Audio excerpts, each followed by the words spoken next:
En Hechos, amados, hay una parte que está en Hechos 1:8 y 1:9. Estas son literalmente nada más y nada menos que las últimas palabras de nuestro Maestro aquí en la tierra. Por eso yo creo que son muy importantes, porque son las últimas. Dice, pero recibiréis poder cuando haya venido sobre vosotros el Espíritu Santo y me seréis testigos. ¿En dónde? En Jerusalén, en toda Judea, en Samaria y hasta lo último de la tierra.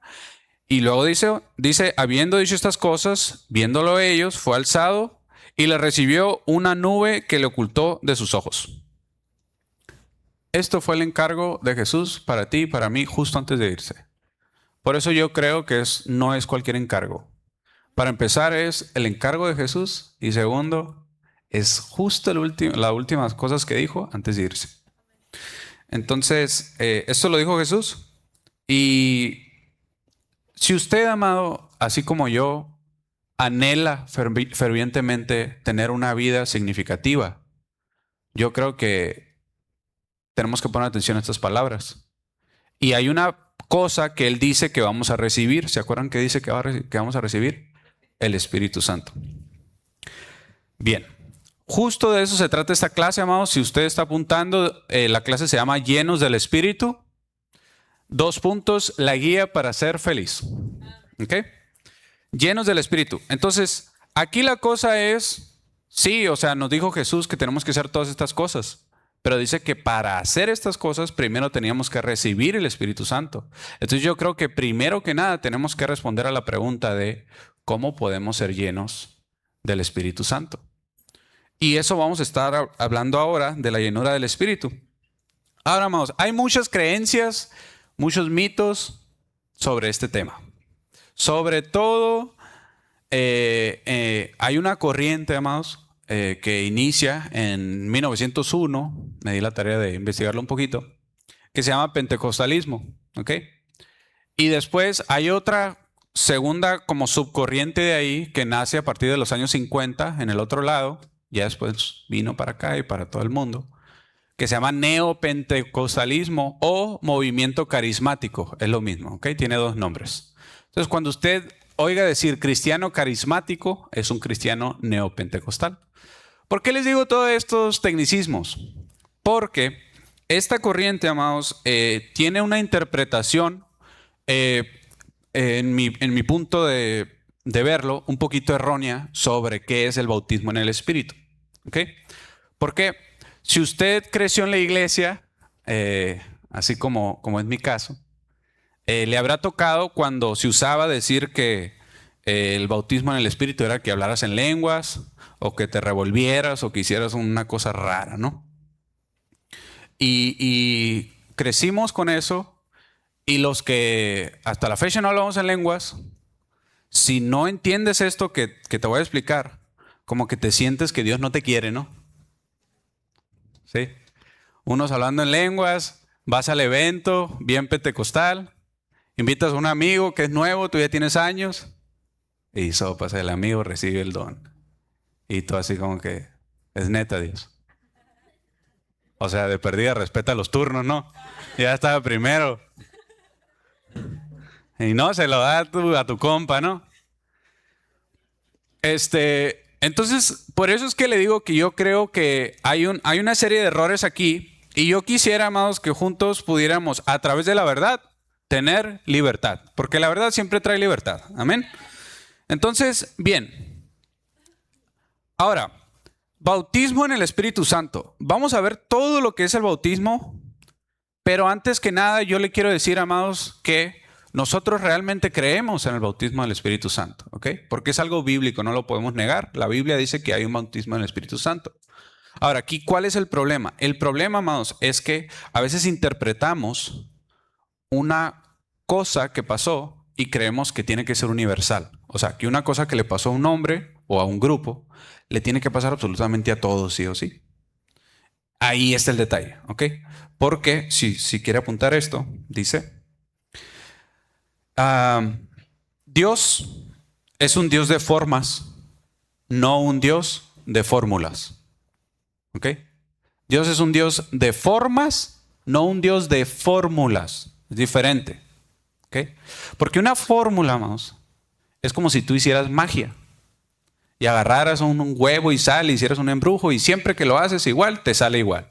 O como si hicieras una fórmula matemática que siempre que pongas los mismos factores va a salir el mismo resultado. Con Dios no es así. ¿Sabe por qué no es así? Porque Dios quiere que dependamos de Él. Y porque Él es soberano. Él es un Padre soberano. Él no es una computadora que siempre que le hagas clic a la misma ventanita, te va a abrir la misma ventanita y la misma opción y siempre va a ser lo mismo. Dios no es así, hermano. Y eso lo queremos tratar así. Entonces creemos que como hubo un momento donde se repartieron lenguas, ya creemos que entonces todos tenemos que tener lenguas, ¿sí? Y creemos que a todos nos tiene que pasar eso. Y como pasó ahí, no es así, hermanos. ¿Okay? Si no, todos tuviéramos que tener una zarza plantada en la casa. Para que así como Moisés, a todos se nos prenda la zarza y ya, Señor, ¿cuál es mi llamado? No, a lo mejor a ti no se te prende una zarza, pues. ¿Sí me explico? O sea, sí va a haber un llamado siempre para tu vida. Siempre va a haber un bautismo en el Espíritu. ¿Sí? Y todas estas cosas que le pasaron a estos hombres de Dios, te va a pasar. Lo que no te va a pasar es exactamente como a ellos les pasó, pues. Es a lo que me refiero. Entonces ahí está el error, amados. El error no es que usted busque hablar en lenguas. El error es que usted quiera que le pase igualito como le pasó a los discípulos, ¿no? Y pues bueno, todo este movimiento del pentecostalismo, que les digo que nace en 1901, es por esta cita en Hechos. Hay una cita en Hechos 2, aquí lo va a poder usted leer en la pantalla. Hechos 2 del 1 al 8 dice, que estaba en el día de Pentecostés. Dice, por eso se llama pentecostalismo, pues, por esta cita. Estaba en el día de Pentecostés, dice, todos los creyentes estaban reunidos en un mismo lugar. De repente se oyó un ruido desde el cielo parecido al estruendo de un viento fuerte e impetuoso que llenó la casa donde estaban sentados. Dice, luego algo parecido a unas llamas o lenguas de fuego aparecieron y se posaron, sobre cada uno de ellos. Y todos los presentes, dice, fueron llenos del Espíritu Santo y comenzaron a hablar en otros idiomas, dice, conforme el Espíritu les daba esa capacidad. Versículo 5, en esa ocasión había judíos devotos de todas las naciones que vivían en Jerusalén. Y dice, cuando oyeron el fuerte ruido, todos llegaron corriendo y quedaron desconcertados al escuchar sus propios idiomas hablados por los creyentes. Y el 7 dice, estaban realmente asombrados. Dice, ¿cómo puede ser? Exclamaban. Todas estas personas son de Galilea y aún así pueden hablar nuestra lengua materna. Esto, amados, que sucedió fue un milagro del Espíritu Santo. ¿Ok? Y esto que pasó aquí es un, ¿cómo le podemos decir? Es un evento aislado, es un evento poderoso, es un evento que inicia el bautismo del Espíritu Santo para la iglesia. No es un evento que hemos de menoscabar, ni mucho menos. Es un evento cumbre, pero no quiere decir que a todos nos vaya a pasar así. ¿Ok? Ahora, hay otra cosa. ¿Se acuerda que dijimos que Dios es Dios de formas, pero no de fórmulas? ¿Por qué dijimos eso? Porque Dios es soberano. ¿Ok? Y Dios quiere que tú dependas de Él. Entonces, como quiere que dependas de Él, Él no va a actuar bajo un 1, 2, 3. Clic. No, Dios no es así. ¿Ok? Él quiere que estemos cerca de Él y Él quiere actuar en tu vida como a Él se le antoje actuar. De hecho, si usted se fija, ninguna sanidad de Jesús fue igual. Jesús tenía formas bien raras de sanar porque ya se había acabado las normales. O sea, llegó un punto donde ya para sanar a la gente les escupía, literal, en los ojos, para poder quitarle la ceguera. Literalmente. A veces que agarraba tierra, le echaba saliva y se las echaba en los ojos. O sea, nunca lo sanaba igual. Y esta es una manera de Dios decir, yo no soy un Dios de fórmulas. O sea, a mí no me vas a decir, abracadabra, amén Jesús, en el nombre de Jesús, y ya. No, no es así. ¿Okay? Dios es soberano y Él quiere que dependamos de Él, que sea nuestro Padre y estar cerca de nosotros. ¿Okay? Y el otro punto, que vendría siendo el otro problema con esta doctrina, es que Dios, si usted lee toda la Biblia, se va a dar cuenta de que Dios es más un Dios de procesos que de sucesos. ¿Sí? Y esto ya lo hemos explicado algunas veces, Pero en resumidas cuentas quiere decir que Dios como Padre quiere que tú pases el proceso. ¿Ok? Y si lo tienes que pasar varias veces, va a ser que lo pases varias veces. Ahora, así como cualquier padre, te puede hacer el paro, pues te puede sacar del hoyo de vez en cuando, no pasa nada. Ya estuviste haciendo compras innecesarias, ya te cayó la Coppel, ya te hablaron por todos lados. Dios puede hacer el milagro de saldarte la deuda, lo puede hacer. Puede ser que te haga el paro. ¿Está obligado él a hacerte el paro? No.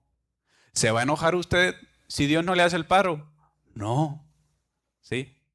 Ahora, yo estoy hablando de una deuda, pero hay cosas más graves que esas. Hay un cáncer de un papá. Hay un cáncer tuyo propio. Hay una enfermedad crónica. ¿Te vas a enojar si Dios no te hace el paro? ¿Sí me explico? O sea, por más grave que sea la situación, el principio es el mismo, amados. Dios es soberano, Dios es tu Padre y Dios sabe cuál es lo mejor, qué es lo mejor. Y nada se escapa de su control, amados. Entonces, volvemos al grano. Dios es de procesos. ¿Por qué? Porque Él sabe que si tú vives el proceso, entonces vas a aprender realmente el principio detrás de todo eso que sucedió.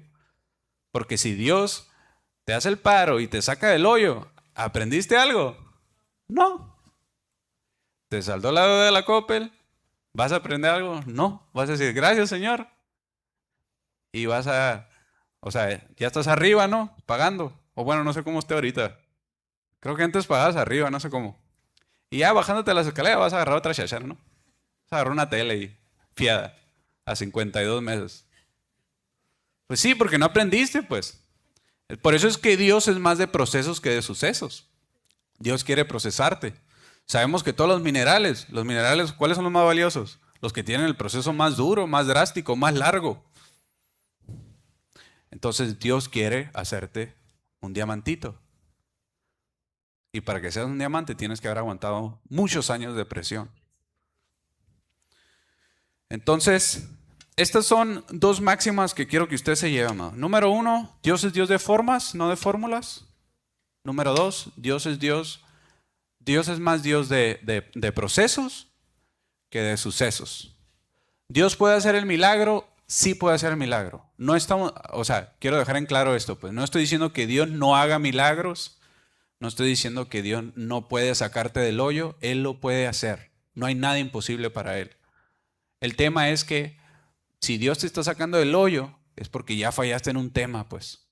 Entonces, vale más por darte bien desde un inicio, hacer las cosas bien y que las cosas salgan bien, allá, hazme el paro. O sea, siempre doy el mismo ejemplo, pues. Mi papá antes me pagaba cuando me pasaba un alto, hasta que llegó un momento en donde me dijo, ya no te voy a pagar nada. Me seguí pasando. No, pues ya no me los paso tanto, pues. Bien, continuamos ya. Ya me salí del tema. Bien. Miramos, hay una canción bien bonita, viejita, que habla de, no la voy a cantar, que habla del bautismo en el Espíritu, que dice, no lo quiero a los tobillos, ¿no? No lo quiero a las rodillas, no lo quiero hasta los hombros, yo quiero nadar. Ya, yo quiero nadar. ¿Se acuerdan? No sé si les tocó escuchar esa canción. Pues bien, vamos a usar esta misma analogía para explicar el proceso bíblico del bautismo en el Espíritu Santo. O sea, ya hablamos de la mala interpretación del bautismo, ahora sí vamos a hablar de cómo es realmente el bautismo en el Espíritu Santo. ¿Ok? Entonces empezamos con los tobillos. Nivel tobillos, número 1. Este nivel es estar. ¿Estar dónde? Ya con Dios, ¿ok? Estar también le puedes llamar conversión. Y este nivel está explicado en Hechos 3:19. Lo vamos a leer en la Nueva Biblia de las Américas. Esta versión está padre para lo que dice aquí.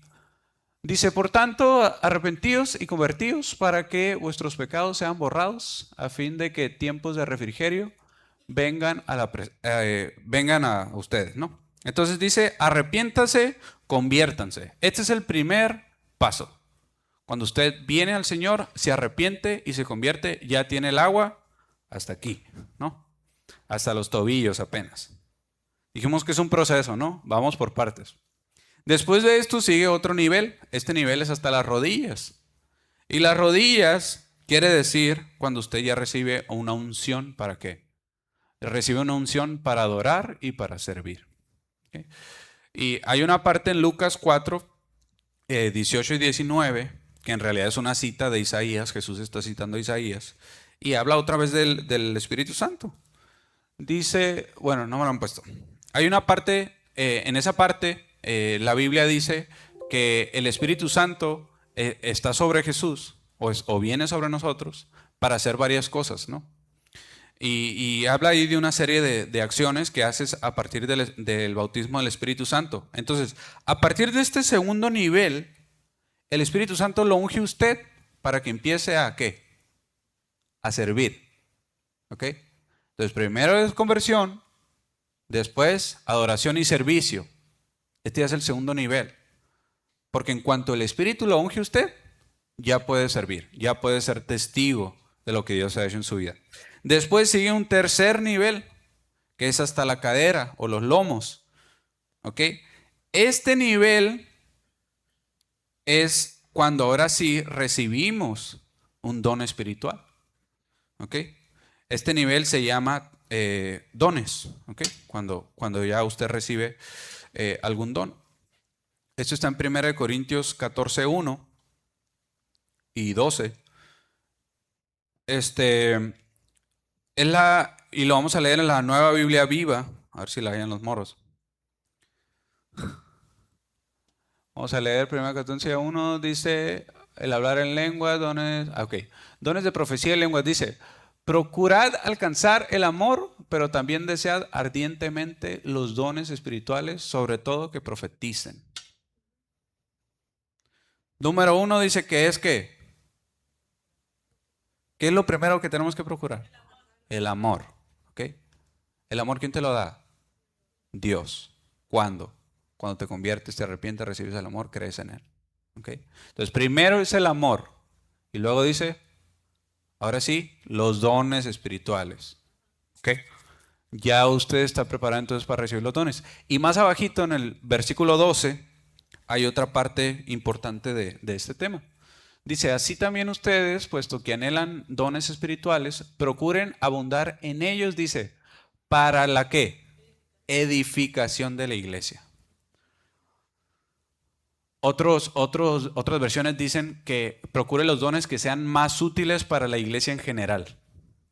O sea, ¿para qué quieren los dones entonces? Para servir a la iglesia. ¿Ok? Les digo porque si no tenemos la madurez suficiente para administrar los dones, entonces lo vamos a usar para nuestra propia vanagloria. ¿Ok? Para que digan, este men es bien espiritual. Habla en lenguas, mira qué espiritual es, ¿no? O mira la sanidad que se aventó a la torre. O como Pedro que sanaba gente con su sombra, ¿no? El poder está supeditado a la madurez. Dios como Padre sabe cuánto te va a dar dependiendo a qué tan maduro seas. ¿Sí? Como todo papá. Todo papá sabe que un hijo ya tiene cierta edad, ¿para qué? No sé, para que le des carro, para que tenga pareja, para que se compre sus cosas, para que haga ciertas tareas en el hogar. ¿Sí? Los papás van discerniendo eso. De igual manera Dios te conoce mucho mejor que tú a tu propio hijo. Dios sabe en cuanto a tu madurez qué nivel de poder te puede soltar. Eso es dependiendo de tu madurez. Cuando llegue ese momento donde Dios diga, ya es suficientemente maduro para soltarle este don, entonces Él te lo va a soltar. ¿Okay? Pero para eso ya tienes que abundar en amor. ¿Okay? Y pues de eso habla precisamente el último nivel. El último nivel del bautismo, ya el bautismo completo, la sumersión completa, es la cabeza. Cuando ya el agua te llega a la cabeza, entonces manifiestas el fruto del Espíritu Santo. ¿Okay? ¿Qué es el fruto, no? Cuando usted lee en Gálatas las manifestaciones del fruto del Espíritu, se va a dar cuenta de que son puras características de un carácter pulido. Solamente es pulir el carácter. ¿Hasta qué punto? Hasta parecernos a Cristo. ¿Okay?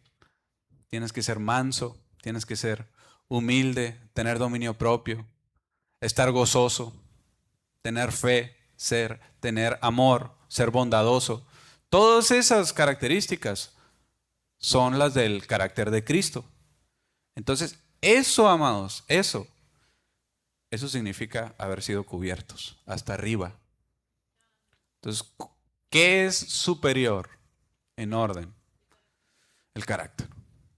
No hay galardón más grande aquí en esta tierra, en este lado de la eternidad, que tener el carácter de Cristo. Esa es la mayor, ¿cómo les digo? El tope, ¿sí? La cima de lo que uno puede esperar como de la espiritualidad, tener el carácter de Cristo. Ok. Esto está en Efesios 4:13, que creo que es cuando dice, ya no vivo yo. Sí, hasta que todos lleguemos a la unidad de la fe y del conocimiento pleno del Hijo de Dios, dice, a la condición de un hombre maduro, a la medida de la estatura de la plenitud de Cristo. Dice la plenitud, o sea, cuando ya llegas a ese nivel de carácter, es que ya eres pleno, ya estás plenamente sumergido en el Espíritu Santo.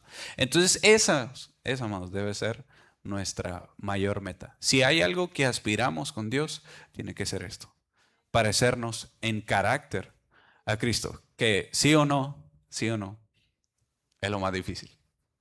¿Sí? Porque venir a la iglesia no está tan difícil. Servir, tampoco. Recibir los dones, pues sí, un poco más difícil. Pero lo más complicado es pulir tu carácter. Ahí sí te dan en la mera torre, ¿no? Cuando ya seas gozoso, manso, humilde, tengas dominio propio, sepas dominar la lengua, que tengas fe, todo eso, y entonces eres un hombre, una mujer espiritual. Ahora sí, conforme a la medida del varón perfecto. Y bien, ya ve que le digo que son cuatro niveles, ¿no? Dijimos, primero, vamos a repasar, tobillos, es la conversión, las rodillas, unción para servir. Número 3, los lomos o la cadera, que es el poder o los dones del Espíritu Santo. Y por último, la cabeza. Ahora, aquí el tema es que antes, o si usted no está bien informado, si ignora un poco el tema, es fácil creer que cuando a usted le dicen, eres bautizado en el Espíritu Santo, ¿qué es lo que creemos? Nos vamos directamente ¿a cuál nivel? ¿A cuál de esos 4? No, al 3. Nos vamos al poder, a los dones del Espíritu Santo, a hablar en lenguas, a profetizar, a hacer cosas, ¿ok? E ignoramos todos los demás, ¿sí? O sea, yo le estoy hablando de lo que uno cree si ignora todo lo que le acabo de decir, pues. Obviamente usted ya sabe, ya se lo expliqué, ya cuando le digo bautismo en el Espíritu Santo, pues usted ya sabe que son cuatro fases, ¿no? Pero hay mucha gente que cree, o antes se nos enseñaba de manera errónea, que el bautismo en el Espíritu nomás era la fase 3. O sea, nos saltábamos las otras 2 e ignorábamos la última, que irónicamente es la más importante de todas. Entonces el bautismo, ¿qué era bautismo entonces antes? Nomás hablar en lenguas o profetizar o hacer milagros.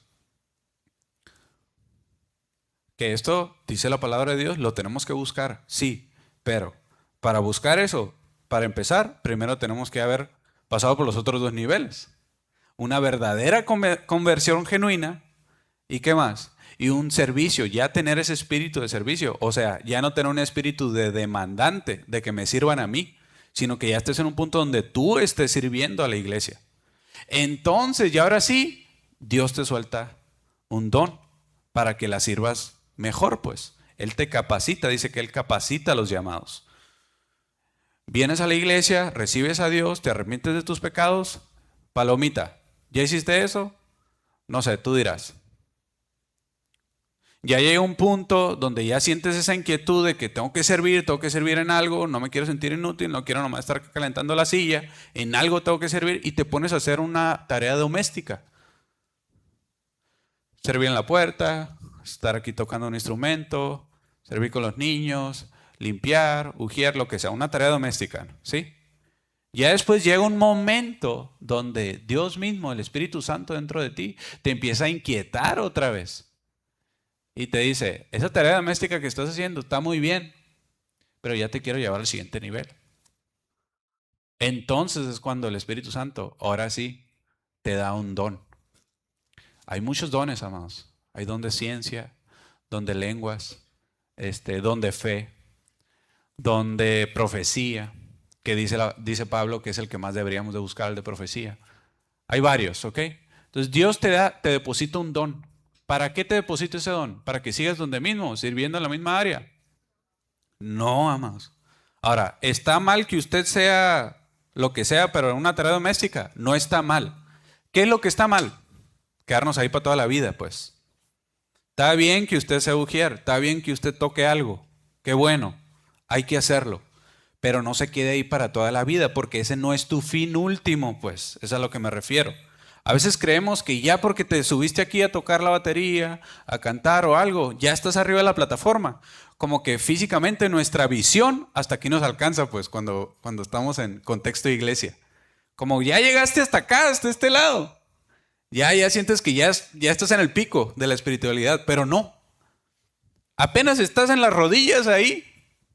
Apenas estás en las rodillas. No te llega ni a la mitad del cuerpo el propósito que Dios tiene para tu vida. Entonces va a haber un momento donde ya tú mismo te vas a inquietar. O sea, el Espíritu Santo te va a inquietar y te va a decir, ya quiero algo más para ti. Tengo algo más para ti. ¿Lo quieres o no? ¿Quieres pagar el precio o no? Y el Espíritu Santo te va a confrontar. Y cuando digas que sí, entonces le vas a entrar. Dios te va a dar un nuevo don y te va a llevar al siguiente nivel. ¿A dónde? A servir ahora sí en los 5 ministerios. Ahora sí vas a ser un ministro de Dios. Porque vas a servir en alguno de los 5 ministerios. Pastor, maestro, evangelista, profeta, apóstol. No me faltó ni uno, ¿verdad? En alguno de esos 5. ¿Tú qué vas a hacer? No sé. El Espíritu Santo te lo va a revelar conforme a tu llamado. Pero para que sirvas en esa mano ministerial, tienes que haber recibido algún don del Espíritu Santo. ¿Sí? Entonces, ahora sí, puedes servir como ministro de Dios. Una cosa es siervo, otra cosa es ministro. Ya ministro ya quiere decir que estás haciendo ministerio. Y para ser ministerio tienes que haber sido bautizado. ¿Se acuerdan que Jesús ya bien grande se bautizó? Tenía como 30 años. Y antes de eso él no hizo ministerio. ¿Se acuerdan que no hizo nada de ministerio? No predicó, no sanó nada, nada. ¿Sí? Nomás había convertido el agua en vino, pues. Y por eso le dijo Jesús a María, porque quieres que haga milagros y todavía no me bautizo, pues. O sea, ¿qué tienes conmigo, mujer? No ha llegado mi hora, le dice. Porque él sabía que no estaba certificado por Dios para empezar a ministrar, porque él no se ha bautizado, pues. Entonces ya él se bautiza, recibe el bautismo, recibe la unción, recibe el don y ahora sí, para ir y ya inmediatamente, ¿qué es lo que hace? Buscar discípulos.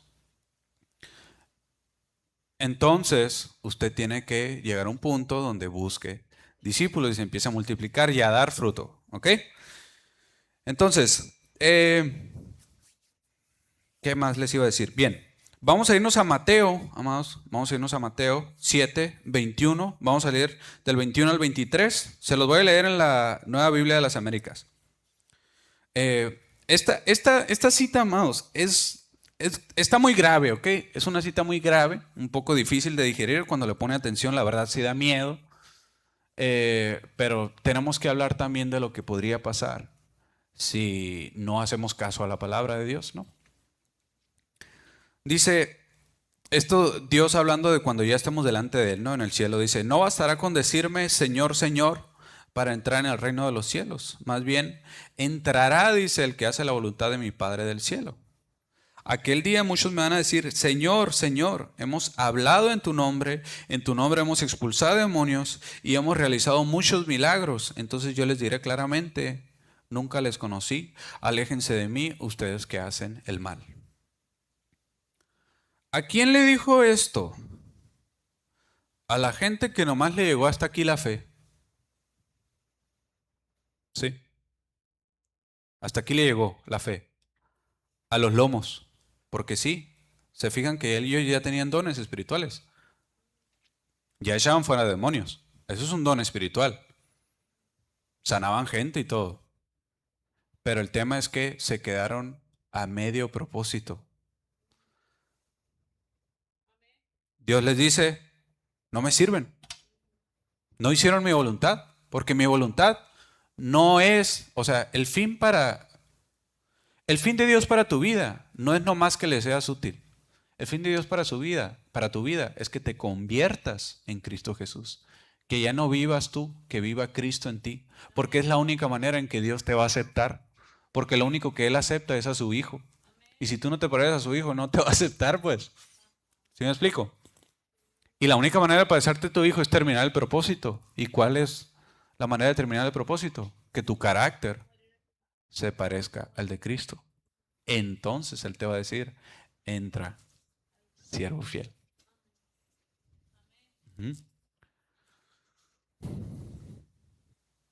Bien, vamos a leer Marcos ahora, Marcos 4, 26 al 29. En esta parte es una de las tantas parábolas de Jesús y está muy interesante. Dice el 26 dice, decía además, así es el reino de Dios, como cuando un hombre echa semilla en la tierra. Dice, y duerme y se levanta de noche y de día, y la semilla brota y crece sin que él sepa cómo. Aquí está el versículo clave. Porque suyo lleva fruto la tierra, que es el primer nivel. Luego dice, primero hierba, es el segundo, luego espiga, es el tercero, y después grano lleno, que vendría siendo el fruto en la espiga. Entonces, ¿se acuerda que dijimos que son 4 niveles? Aquí están otra vez representados. Pero ahora ya no estamos haciendo analogía a cuando te metes al agua. Estamos haciendo analogía a cuando crece una planta. Primero era semilla, después es una hierbita, después ya es una espiga y ya después se termina. El proceso ¿con qué? Cuando das fruto. Dice, y cuando el fruto está maduro, dice, enseguida se mete la hoz, o sea, se recoge el fruto. La hoz es esa cosa que vemos en la figura de la muerte siempre, ¿no? Es como una navaja gigante, así como en pico, así. Con esa cosa se corta el fruto, se ciega, es la palabra que... Se ciega con ese, ¿no? Se ciega con ese. Se mete la hoz. Entonces, aquí lo curioso es que dice que cuando ya estás maduro, ya te toca partir, pues. Se ciega el fruto. Dios espera tu madurez. Y en cuanto estás maduro, adiós. ¿Por qué? Que quiere decir que tu propósito ya se completó. ¿Ok? Entonces, aquí la cosa es que realmente nos arranquen. ¿Por qué? Porque dimos fruto. Porque dice la Biblia en otras partes que aquella planta que se le ocurra no dar fruto, también se corta. Y no nomás se corta, se quema. Haciendo alusión obviamente al Averno. Entonces, si usted es una planta que completa su proceso hasta el momento de dar fruto, entonces usted se va al cielo. Pero si no completa su proceso, se va muy para abajo, al infierno.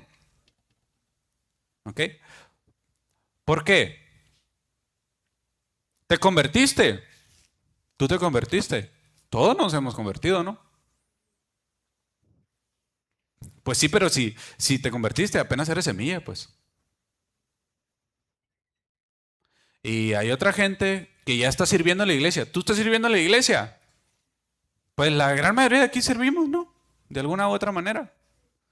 Pero todavía no estás preparado, o sea, todavía no has dado fruto.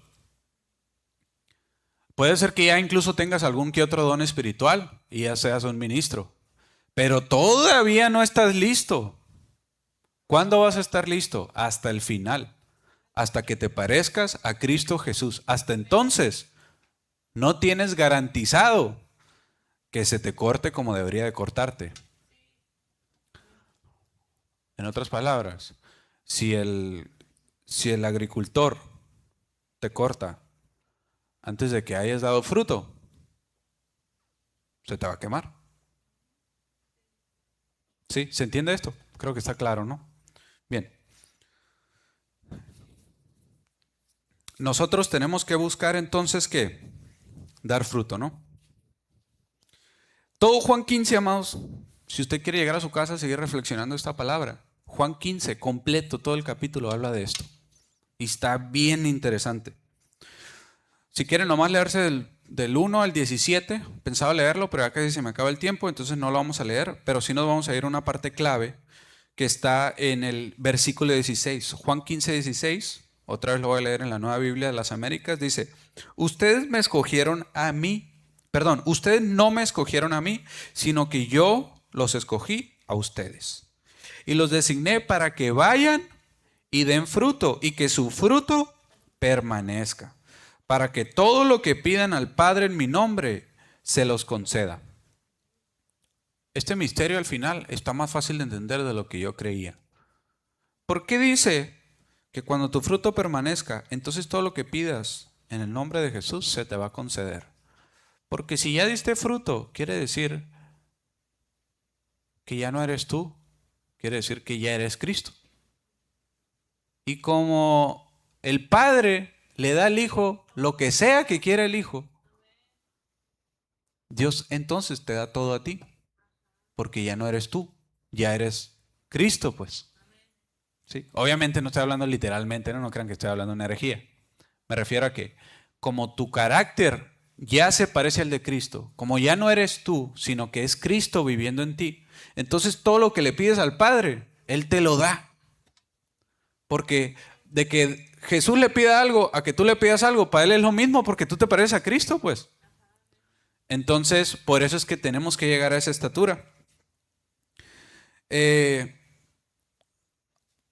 Esto, amados, es una parte magnífica de lo que es una palabra que mi papá dijo en una prédica anterior, que es la palabra significa o es vicario, ¿no? La palabra vicario, con V, según la RAE, significa que tiene las veces, poder y facultades de otra persona o la sustituye.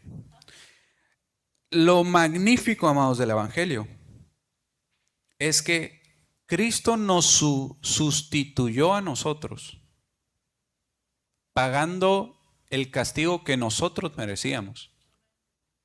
Y nosotros lo sustituimos a Él, en que nosotros ahora somos coherederos juntamente con Él. Él se lleva la condenación, nosotros nos llevamos la gloria que le pertenecía a Él. Entonces ahora ya somos coherederos junto con Cristo. ¿Por qué? Porque por gracia.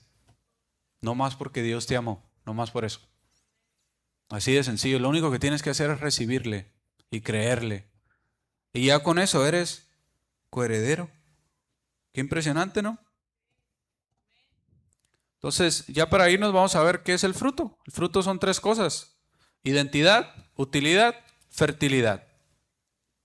Identidad, utilidad, fertilidad. ¿Por qué es identidad? Para los que están apuntando, ahí pueden apuntar Mateo 7:16. Dice, no voy a leer el versículo, sino que les voy a decir ¿por qué la identidad? Porque si usted agarra una muestra de un árbol para identificarlo, no va a agarrar una hoja, no le vas a mochar la corteza. ¿Qué es lo que vas a agarrar para identificarlo? Un fruto, un ejemplar de lo que sea que dé el árbol, ¿no? En cuanto te dan una manzana, obviamente tú sabes, esto es un manzano. Si te dan una hoja, a lo mejor no estás seguro. Si te dan un pedazo de rama, a lo mejor no estás seguro. Pero si te dan el fruto, inmediatamente lo identificas. Entonces, Mateo dice, por sus frutos los conoceréis. Entonces, eso número 1 es identidad. Número 2 es utilidad. Porque en Juan 15:8 dice que la manera en que nosotros glorificamos al Padre es haciendo discípulos. Es la manera en que damos gloria a Dios. Dice, en esto es glorificado mi Padre, que den mucho fruto y así prueben que son mis discípulos.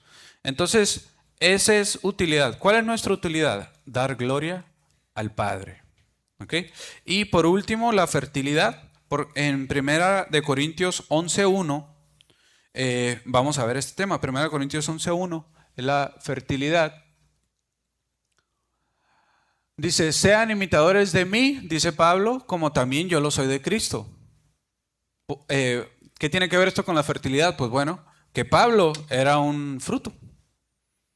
¿Sí? Entonces nosotros nos parecemos a Pablo, entonces nos parecemos a Cristo. Entonces usted se tiene que parecer a Cristo para que los demás se parezcan a usted, por lo tanto se parezcan a Cristo. ¿Sí? Por eso es que somos fértiles, porque un fruto, ¿qué es lo que tiene un fruto? Tiene semillas adentro y cada semilla es otro arbolito. Y hay frutos que tienen un montón de semillas, ¿no? Como las sandías baratas que compras en la calle. Hasta el gorro de semillas están y te los puedes comer a gusto. Pero cada una de esas semillas es otra mata, pues, potencial. Entonces nosotros debemos estar también llenos de semillas.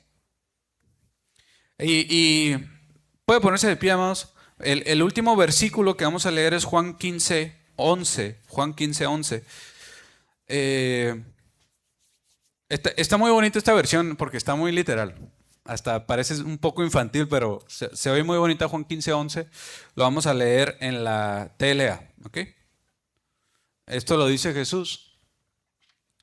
Ahí está en la Reina Valera y está en la TLA. Dice, les digo todo esto para que sean tan felices como yo. Jesús nos dice esto, pues. Todo esto te lo expliqué para que seas feliz, para que encuentres la felicidad. Que vayas y des mucho fruto. Hasta que no des mucho fruto, o sea, hasta que te parezcas a Cristo, entonces no vas a ser feliz. Y para parecerte a Cristo tienes que pasar por todo lo demás. Así que, amados, hay que correr la carrera hasta terminarla. ¿Ok? No debemos dejar las cosas a medias, mucho menos nuestra carrera espiritual. Entonces, si usted se desvió un poco de la carrera, se sentó un ratito porque se cansó, se estaba deshidratando, fue a tomar agua, o se aburrió de la carrera, estaba en un maratón, se enfadó y dijo, ya no quiero el maratón, quiero los 100 metros planos mejor porque pues son los que salen más en las noticias, ¿no? ¿Por qué el Usain Bolt era famoso? Pues porque ganaba las carreras más cortas. Pero dígame un maratonista que se acuerde de usted, yo no me acuerdo de ni uno. Pero aquellos tienen más méritos que el otro corre unos segundos. Los maratonistas duran horas corriendo. Entonces nosotros tenemos que ser guerreros de maratón, no de hacer sprints, de que te quieres comer el mundo, te quieres comer la Biblia y ya te enfrías y ya valiste cosas, te vas a otra disciplina. Y ya al rato te veo ahí lanzando jabalina, cuando Dios te había llamado a ser maratonista, ¿qué estás haciendo lanzando jabalina? Entonces terminemos la carrera de la fe, como dice Pablo. Y no nomás corramos por correrla, corramos para llegar primeros, para ganarla, corriendo como para ganar, como el álbum de Funky Town.